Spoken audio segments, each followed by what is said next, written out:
Ladies and gentlemen, another little tip, when you're cleaning your swarm traps out, your hives out, not only do you need to look for wasp nests,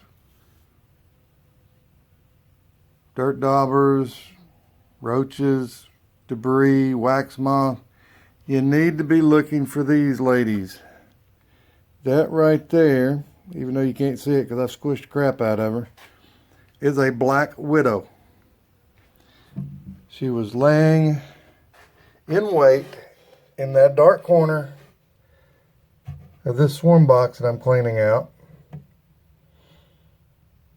The thing you need to think about, of course, I go in with a hive tool and immediately check the corners because I've ran into these a couple of times, and I figured I might as well do this public safety announcement for all of you beekeepers. But a lot of the places you need to look before you go grabbing your boxes, under your hand grabs, under your handholds on the sides and the back if you got them, under your lids.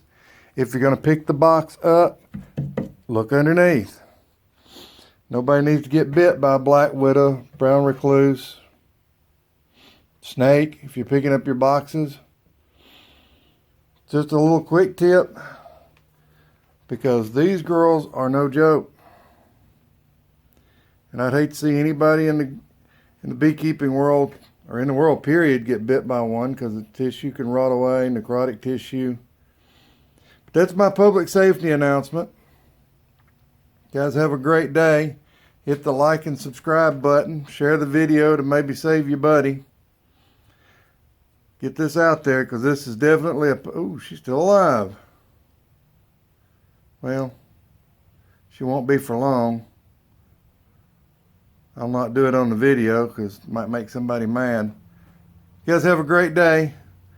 Give us a thumbs up if you like the videos.